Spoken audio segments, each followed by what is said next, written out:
Victor Ahiavor. I'm a Judoka. I competed in the 90 kilograms category. Okay. How was your experience in the 2014 Commonwealth Games like? 2014 Commonwealth Games is one of the biggest that everyone was expecting in 2014 because we just did 2012. That was 2 years ago, if we may put it that way. And then 2014 still in England, perhaps is what every athlete wants to be part of. And that was great to be one of the athletes involved in it. Well, what was your experience like, participating in the judo competition?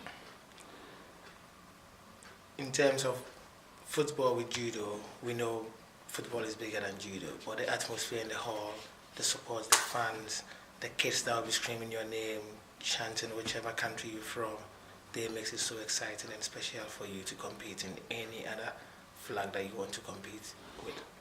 Okay, so you mentioned, is it 90 or 91 kilograms? 90 kilograms. 90 kilogram. How did you find your own, performance? I think I did brilliant, not just well. I fought with a Cameroonian.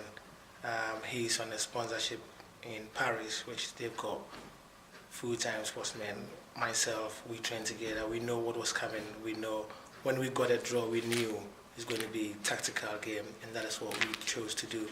Rather unfortunate, I lose with penalty against him, and he won.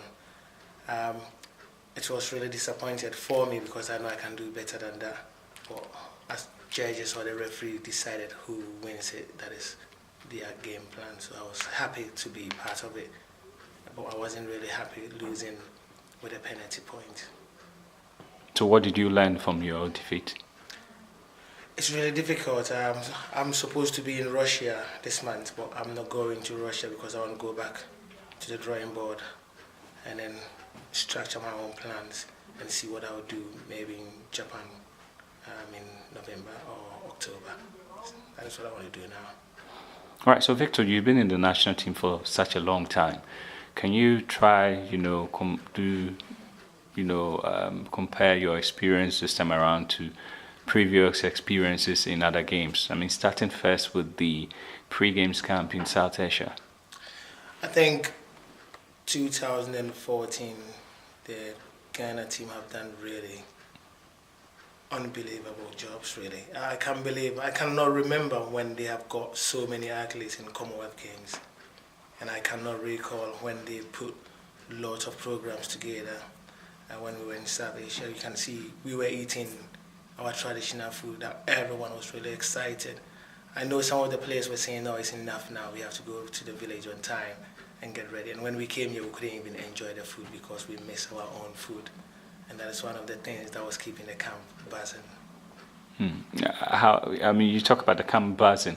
What was the feeling in camp like? I mean, people will say morale. Come on, imagine you meeting all these athletes, and from track, cycling, boxing, judo, table tennis. Everyone was there. Swimmers was there.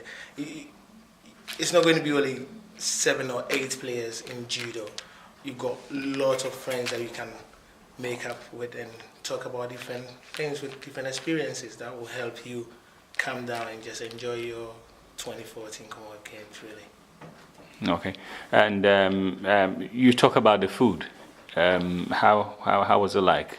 Did it taste like Ghanaian, the number one you knew? Oh yeah. The food was really what keeps us going. You can be training from morning till the evening, and you come back and have potatoes and chips, or fish and chips, or chicken and chips, and stuff like that. Having banku, kenke, fufu was the best. Okay, and how was the training regime in South Asia? That's during the pre-games. How was it like for you? Very good. We have so many clubs that we were going. We're going to 4 different clubs. We were having our own training in the morning and in the afternoon. Same as everyone as well. We have different experiences. Some of them were indoors games. That was good for the indoor guys. And then outdoor was really difficult because the weather keeps changing every few minutes, every few hours. So it was really difficult, especially with the wheelchair guys. They were struggling because it's not easy to come from a hot climate to go into cold. It was really difficult, but the support and the morale that we were giving each other, you just have to push your fellow to do whatever they came here to do.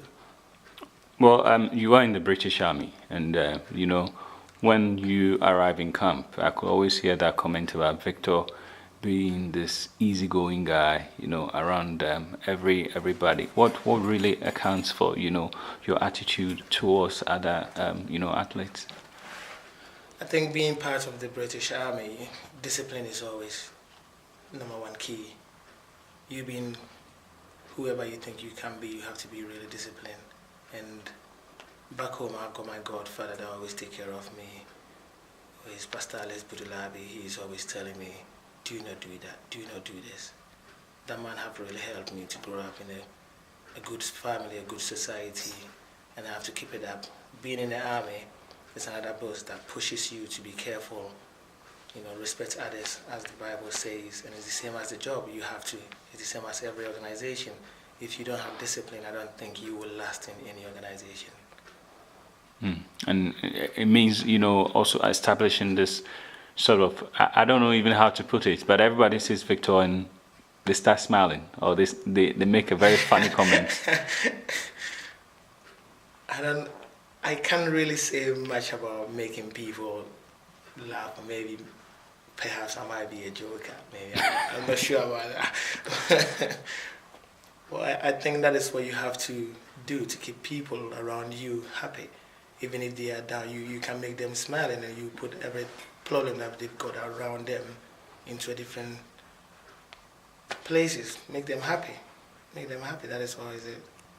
Okay, so from a position where, the team was enjoying the Ghanaian food, enjoying the facilities, the training sessions in South Asia, now you started talking, no, we need to get to the Games Village. You eventually got to the Games Village. Did it live up to what you expected as an athlete? Yes, we did have a game plan. Judo have never ever won any medal in Commonwealth Games. So this year we have our own game plan that at least we will be in the top 10. But it will always depend on the draw. And then luckily enough we have good draws that we were able to do what we came here for. But then we find out that we've got a chance to pick a medal. And that we have to put every pressure on that specific person, not pushing him to that boundary that he's not ready to, but let him be happy that he can do it, and we were able to do it. And I think that is one of the successful things that we have ever done as a team that I'm happy with. So even though one person goes in there, it's a whole team effort. That is it. So when you say you put pressure on that individual, once you see somebody has that opportunity to win a medal, you put pressure on him. What sort of pressure is this? What you do is you bring a game plan up, and then you stick with the game plan. Remember, he's going to fight maybe 4 or 5 times to go to semis, quarter, finals, and stuff like that. So you put a game plan so that no one can read your game plan. Yes, we've got our own coach, but we come in here, some of us went to Holland, Germany, Paris, Hungary to do our training camps. And you can see the same people doing the same techniques, the same style of fighting, in which we can tell our man, do not go to his left-hand side or right-hand side, keep into the middle, and do not let him do that. And that is what makes us win the game. If we could have lots of people doing the same thing for us, i.e. having good coaches, 2 coaches together, trying to look after other players, I think we could have done better than 1 medal. Okay. Let me just track back, to when you arrive at the Games Village. How was the team received here, and subsequently, how did you start preparing towards the Games yourself? It's difficult. I think every individual have got their own style of their preparation, and I will say it's not about what we receive or what we've got. It's about how they welcome us, how the officials want us to do what they want us to do at the right time and to get things going.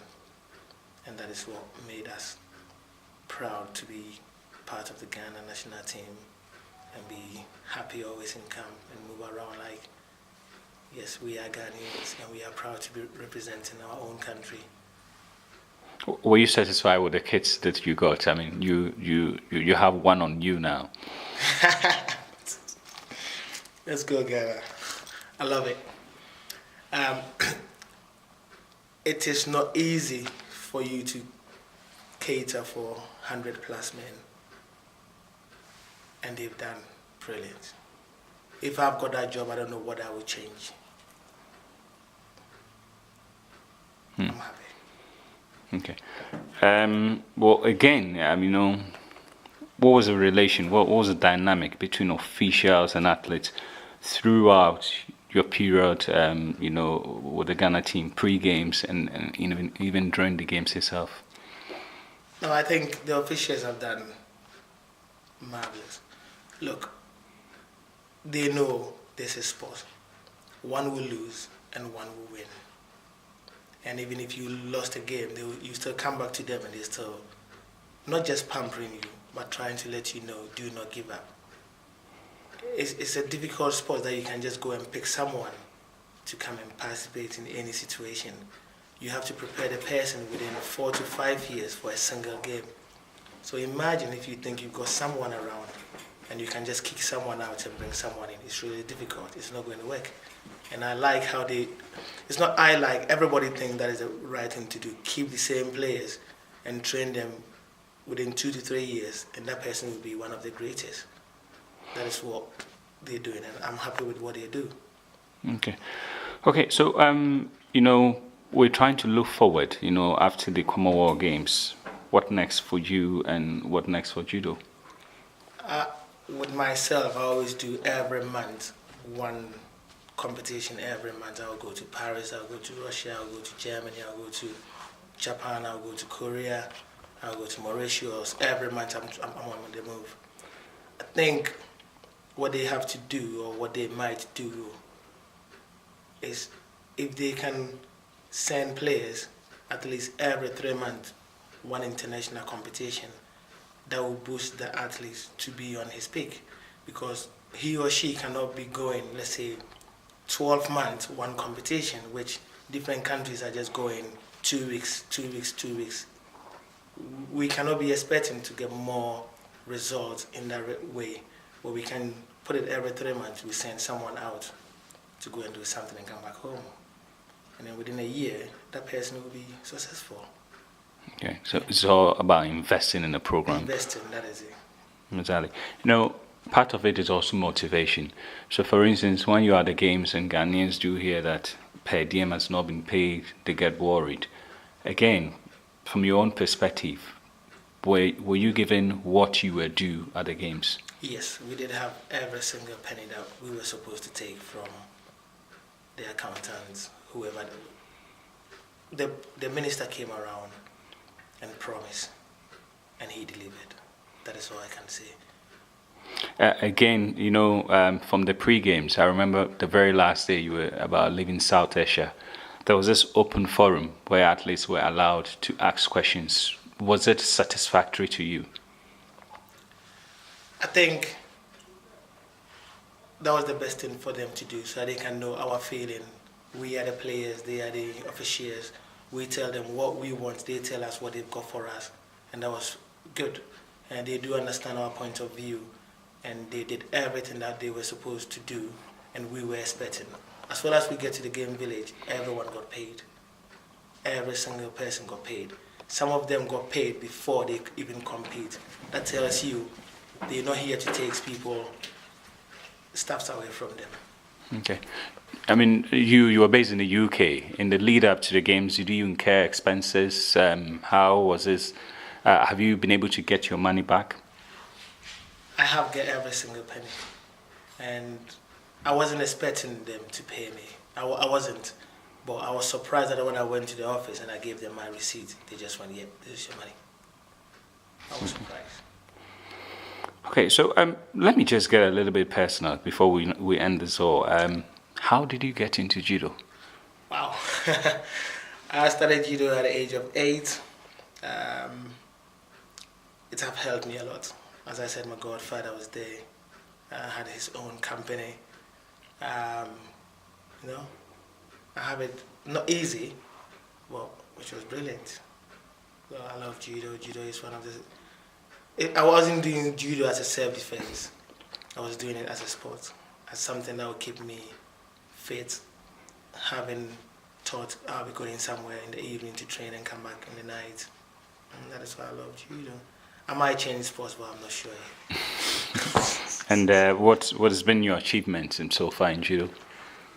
I'm really happy to be one of the Ghanaian judo players to be a silver medalist in the World Cup, which was 2013, representing Ghana, which that is where I'm from, that I'm really happy about. And in future, I can always tell people, or the little ones going to school, colleges and stuff, that I was once a silver medalist in World Cup.